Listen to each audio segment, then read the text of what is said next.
황해도 옹진군에서 태어난 저는 태어나기 전 세리를 받을 정도로 독실한 기독교 집안에서 자랐습니다. 예수를 믿으면 구원이지만 믿지 않으면 지옥이다. 50살이 될 때까지 제 좌우명과 같았습니다. 광산을 경영하셨던 할아버지 덕분에 부유한 어린 시절 보냈습니다. 하지만 7살 되던 해 일어난 한국전쟁으로 말할 수 없는 고통을 겪어야만 했습니다. 커서 군인이 돼야겠다. 꿈을 이루기 위해 열심히 운동한 결과 군 입대 후 특수부대에서 무술교관을 지내기도 했습니다. 기독교 신앙도 열심히 했는데 제가 신앙에 깊은 회의를 느낀 건 하나님처럼 믿었던 교주님이 70이 조금 넘은 나이에 돌아가셨기 때문이었습니다.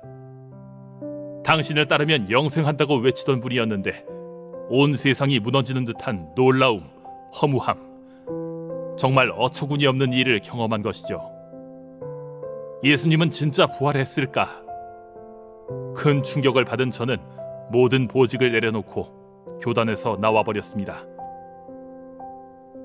종교 이론에 속았다는 느낌과 인생이 흔들리는 고통 속에서 3년의 세월을 흘려보냈습니다. 급기야 참 진리를 찾기 위해 불교에도 귀의해 보았지만 저의 갈급증을 채울 수는 없었습니다. 종교는 다 마찬가지구나. 바르게 살다 보면 천국 문턱은 가겠지. 자위하면서 제 삶에서 종교를 완전히 잘라내버렸습니다. 그러던 어느 날 우연히 상생방송을 보게 된 저는 깜짝 놀라고 말았습니다. 공자, 석가, 예수는 내가 쓰기 위해 내려보냈느니라. 도전 봉독 시간이었는데 이게 도대체 무슨 말일까? 이런 말씀을 하실 수 있는 분이 있을까? 도대체 어떻게 된 걸까? 마음속에서 종교를 접은 후 25년 만에 대사건이 일어난 것이죠. 그분은 어떤 분일까? 한동안 멍하니 있던 제 가슴에 비수처럼 꽂혔습니다. 호흡을 가다듬고 바로 방송국으로 전화한 저는 입도에 많은 도움을 주신 이 포감님을 만날 수 있었습니다. 그분은 도전을 권해주셨고 저는 열심히 읽기 시작했습니다. 구절구절은 제 마음을 완전히 녹여버렸습니다. 그리고 얼마나 울었는지 모릅니다. 죽기 전에 늦둥이로 남아 상제님과 태모님을 만나게 될 줄이야. 이후 방문한 증산도 서울 동대문 도장. 지성 시간에 돌아가신 아버지를 2번 뵈었고 자유로우셨던 할머니도 뵐 수 있었습니다. 저의 조상 선령님들이시여, 제가 참 진리를 만날 수 있도록 인도해 주셔서 감사드립니다. 이제 제가 이 세상에 태어난 이유와 해야 할 일을 명백히 알게 됐습니다.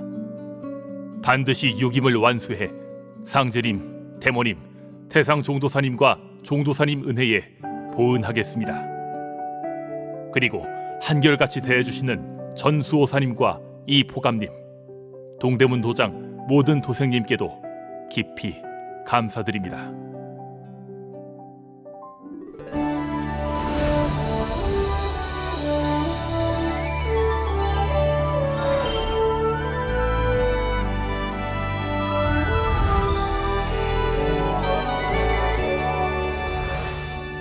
지금으로부터 20여 년 전 어려운 시기가 있었는데요. 막내 출산 이후 겪어야 했던 산후 우울증에 집안 형편마저 악화됐기 때문이었습니다. 당시 마음 둘 곳이 없었던 저는 점술하는 곳을 찾아다니며 방황하기도 했는데요. 어느 날 집에 찾아온 사람들이 건넨 말. 절에서 왔습니다. 조상님의 음덕으로 진리를 만난 거예요. 순간 저도 모르게 공부를 해봐야겠다 싶은 생각이 들었는데요.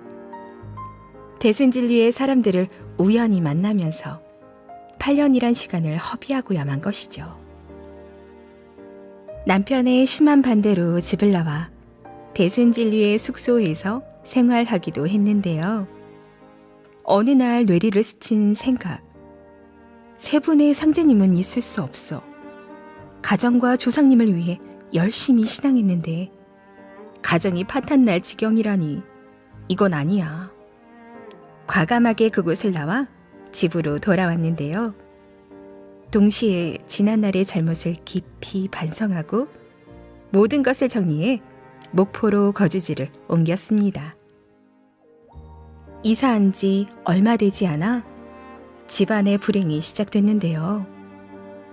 남편에게 갑작스럽게 찾아온 심근경색. 꾸준한 병원 치료 덕분에 병세가 호전될 즈음 제가 뇌졸중으로 쓰러지고 만 것이죠. 엎친 데 덮친 격으로 남편은 당뇨 합병증 탓에 실명지경에까지 이르렀는데요. 옥황 상제님은 반드시 계신다. 힘든 생활 중에서도 제 확신은 변함없었는데요. 그러던 어느 날 기적 같은 일이 생겼습니다. 우연히 상생방송을 시청하면서 우주의 주제자 강증산 상제님을 알게 된 것이죠. 시청자 상담실로 전화해 다이제스트 기벽 등 진리 서적도 받았는데요. 열심히 읽으면서 아침 수행이 방송되는 시간에는 청수 모시고 수행을 따라 하기도 했습니다. 그러다 보니 도장에 가보고 싶다는 생각이 간절했는데요. 상제님 진리를 신앙해야겠다는 결심으로 2018년 11월 30일 마침내 남편과 증산도 목포 오감도장을 방문했습니다. 친절하게 상담해주신 수호사님, 다음 날부터 매일 도장에서 태을주 수행과 진리 공부를 하기로 했는데요. 하늘이 사람을 날 때에 무한한 공부를 드리나니 그러므로 모든 선령신들이 쓸자손 하나씩 타내려고 60년 동안 공을 들여도 못 타내는 자도 많으니라. 상제님 말씀을 들으면서 너무도 부끄러웠는데요. 반드시 조상님의 은혜에 보은하겠습니다. 다짐했습니다. 우주 일령과 상제관을 배우면서 정통의 진정한 의미에 대해 깨우칠 수 있었는데요. 무엇보다 가슴에 와닿은 것은 어머니 하느님, 태모님이 계신다는 사실이었습니다. 21일 정성 공부를 하던 어느 날 생생한 체험도 했는데요. 흰색 옷을 입은 어떤 남자분이 제 뒤에서 멋진 목소리로 끝날 때까지 함께 수행하는 것이었습니다. 수요치성 때는 시원한 바람이 제 주위로 3번 지나가는 느낌도 받았는데요. 그렇게 21일 정성수행을 마치고 지금은 2번째 21일 정성수행을 시작했습니다. 도전을 중점적으로 읽고 듣는 생활이 즐겁기만 한데요. 입도 이후에도 더욱 진리 공부를 열심히 할 예정입니다. 그리고 지난날의 잘못을 반성하고 사람을 많이 살리겠다는 일념으로 신앙하겠습니다. 부족한 제가 입도할 수 있도록 허락해 주신 상제님과 태모님, 태상 종도사님과 종도사님, 조상님, 은혜에 감사드리며 항상 초발심을 잃지 않고 보은하는 도생이 되겠습니다. 그리고 교육에 힘써주신 수호사님과 집장님께도 감사의 인사를 전하고 싶습니다.